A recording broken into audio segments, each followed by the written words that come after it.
right, welcome to week 2 of the HV 360 Gridiron Glance. We're going to talk a little bit about last week and take a look at some of this week's upcoming games. Tim, big story last week. You were at the Hudson High School's new athletic complex. Absolutely. They named it the Blue Hawk Sports Complex. Everybody comes up to you and asks, what's the name of that new field?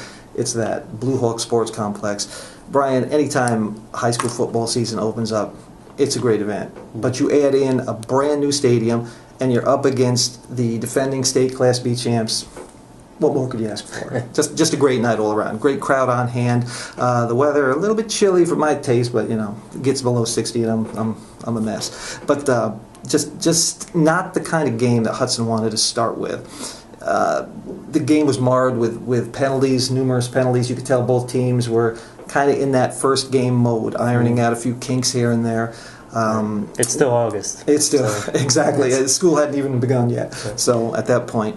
But Glens Falls comes in. They lost a lot of kids to graduation. Hudson as well. But Glens Falls just had a little too much for Hudson in this particular game. There was an 8-minute span between the end of the first quarter, midway through the second quarter, where Glens Falls just took advantage of a couple of Hudson miscues and scored 27 points. Other than that, they scored 7 points the rest of the game. Right. Hudson had a couple of opportunities to score, but just couldn't quite punch it in against a very, very tenacious Glens Falls defense. But all in all, I think, as Coach Davey could tell you, as a lot of coaches would tell you, sometimes you learn more from a loss than you do from a win. So Hudson hopefully can take something from this, build upon it, and then go forward and win some games. And I believe they will. They got another tough assignment coming up this week, but we'll talk more about that in just a bit. There's a couple guys that really stood out. I know Zach Wilburn had a good game. Zach Wilburn did have a very, very good game.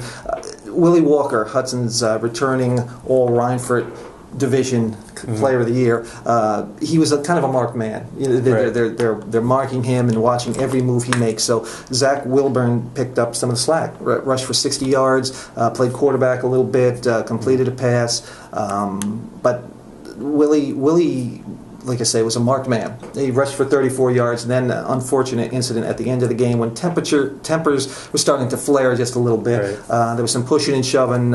He was ejected, which means he cannot play in this week's game against Schuylerville, which is a big loss, obviously, for Hudson. But just one of those nights for Hudson. You put it in the back burner now and just move forward from this. So we also had Waterville beat Taconic Hills 32-12. Taconic Hills didn't have a bad showing. No.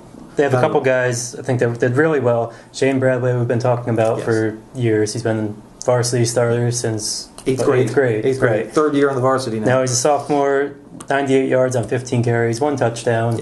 Did well on defense also, 7 tackles. Another guy to look out for, Brody Rothfuss. Yeah. Pretty good. Guy. Yeah. Led the defense, 13 tackles, 4 assists, had a sack. Yeah. There's a lot of good things to take away from that game. Going forward, I mean, we'll talk about their next game coming up. Sure. But I think that they have some good shots to put up 2, 3, 4 wins this season. Absolutely. Coach Anderson has them playing hard. He's going to have them playing hard all the way. And I agree. I think they opened up some eyes. Waterville is a tough team. And you're playing on the road, your first game under a new coach. Of course, there's going to be a few bumps in the road, but overall, I think you got to take away some real pluses for Taconic Hills from that game. Then we also had with Coxsackie Athens. They did pretty well. They did very well. Exactly. And our guy, Patty Bailey, youngest coach in Section 2, one of the youngest in the state, right. 24 years old. Yeah. He's going to get sick of hearing that before the season's over. But they had an outstanding performance. Defense was a little shaky. They gave up 34 points against Tamarack, but offensively, they had some real standouts.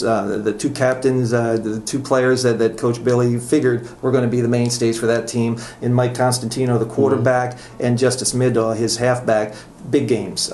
Mike completed 12 and 19 passes, 4 touchdowns, 2 interceptions, 176 yards. 3 of those touchdown passes went to Justice Middaw. Right. Incidentally, the 4th actually touchdown was thrown from Justice to Mike. So they hooked up for 4 touchdowns. Middaw also led the team in rushing with 51 yards, and all around a great performance by those 2 young men. And likewise, like as we said about Taconic Hills, I think you're going to see new coach Patty Bailey register a couple wins this year. They got a good thing going over there. Yeah. And over at Carroll Durham, we had Voorheesville 55, Carroll Durham 13. Just after halftime, it was 21-13. 21-13. Not bad for Carroll Durham to start off with, and that's not garbage time touchdowns. No. That wasn't the end of the game with playing second, third string guys. they put up some points. We don't have who scored those touchdowns. Tried to get in touch with the coach, hasn't gotten back. But I think Cara Durham is turning it around a bit. They haven't won since 2014. It's been a while. But absolutely, getting points on the board is the first step. That's definitely the first step, and I think going forward, they have some things to look forward to too. That's Voorheesville, again, a team that was hit very, very hard by graduation, but they do have some talent back. That's a good team, and Joe Sapienza has been there forever coaching, and veteran coach, has a good squad, and I think there was a good showing. I know by the final score, 55-13, you might think, what are you talking about? Right. But still, small steps, long journey. They're going to get there. Absolutely, but Chatham had a good game. They actually, again, they took it on the chin, 13-6 to a very fine team that made the playoffs last year in Holy Trinity. Chatham dominated time of possession. I don't want to say they should have won the game. They absolutely had every chance to win the game. Only got on the board once, that in the second quarter on a 25-yard touchdown run by quarterback Caleb Taylor, who had a good game. Completed 10 of 15 passes for 72 yards, rushed for 45 yards. Hayden Spock was back. Coming off an injury from basketball season, had a good game at middle linebacker, rushed for 58 yards. Casey Skimmerhorn had 54 yards rushing. Chatham showed a lot of promise, and again, I'm not trying to be a homer here and say, well, it's looking good for Chatham. It looks good for everybody. But I think Chatham is definitely a team to watch. And to me, the odds-on favorite to win the South Division in Class C this year. I think they're that good, and I think they're going to show that starting this week. They have a home game, which we'll be talking about in just a bit, against Cara Durham. Right. And last game of the week, this past week, was Ichabod. Yep, Saturday afternoon, Ichabod traveled up to Hudson Falls to take on Bill Strong's Tigers. Riders took it on the chin, couldn't score, but again, they had some good statistical categories where you had quarterback Tyler James, who actually stepped in for Peyton Mavrides, who was hurt in the preseason. Stepped in, had a very good game, threw for 170 yards. Hayden Brockman, the tight end for the Riders, had a solid game, had 5 catches. Defense gave up 33 points against a very, very salty Hudson Falls squad. So just a tough way to open the season on the road. But they're back at home, and I think have a real shot to win this weekend against Johnstown. Should be interesting to see that one. Johnstown took it on the chin. They lost to Ravenna in their opener, 20-14. So 2 0-1 teams going at it Friday night in Valatia at Ichabod Crane. Yep. So for these previews coming up this week, we have 2 local teams facing off, Cara Durham, Chatham. Cara Durham again looking for the first win in 3 years. Last time they won, they beat Schoberg, 18-13. Way back when. Yeah, it's been a while. What was it, Schoharie and Duanesburg? It was. That's Schoberg, right. Yep. So that's the last time they won. Still looking for that win, but Chatham being 0-1 is deceiving. It is very deceiving. Carroll can go in there and think that they're going to get a win out of this. And again, that 0-1 comes against a very good Holy Trinity team for Chatham, a team that they had every chance to beat in that game. So 0-1 is a little misleading there. I think Chatham's going to show really well in their home opener. Between the quarterback Caleb Taylor, his good receivers, a line, a good running game. I think it's going to be a long night for Cara Durham.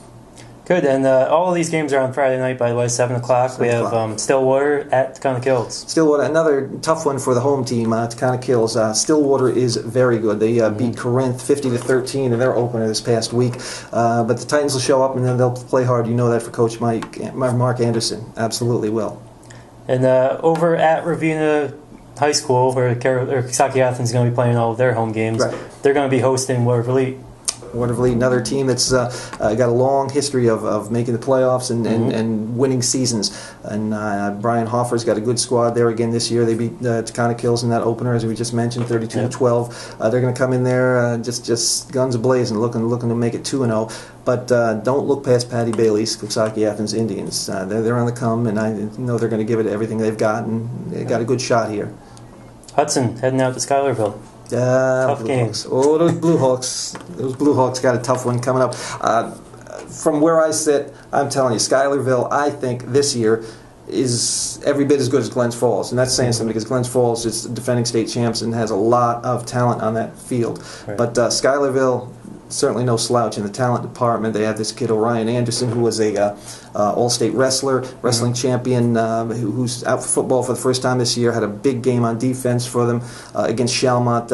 They opened some eyes. We all knew on paper Schuylerville had a very good team, but how good we didn't know. But they were tested right off the bat against a very good Chalmont team from a year ago, and they beat them pretty bad, 48-14. Stratton Sherman, a very good passing quarterback, only threw the ball like 4 times against Chalmont because he didn't need to.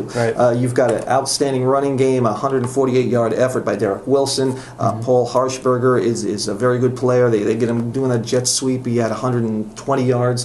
It's going to be a very, very interesting game. What hurts Hudson, again, of course, don't want to belabor the point, but playing without Willie Walker, it's definitely going to hurt. But again, all you can do is learn from a game like this, win or lose. And I'm not saying Hudson's going to lose this game by any stretch. I mean, this is a team they beat in the Section 2 semifinals 34-14 last year. So playing up there now is going to be a little different. I mean, Schuylerville's going to want a little get back for that loss. And they're going to be fired up to play Hudson. Everybody's fired up to play Hudson. They're defending for division champs. But that should be interesting. And lastly, you touched on it a little bit, Ichabod Crane hosting Johnstown. Ichabod hasn't had a great record the last few years, but they always come to play. They always come to play. And especially at home, they always get good crowds. It's a big community behind them. No question. And it should be a good game. And I've said it before, I'll say it again. They have athletes on that team. They have a good coach in Mike Cahill. And Johnstown had a tough year last year. They only won 1 game out of 10. They got some kids coming back. They got a pretty good quarterback, Tyler Porter, who threw for a lot of yards against a very good Ravenna team and gave Ravenna a scare.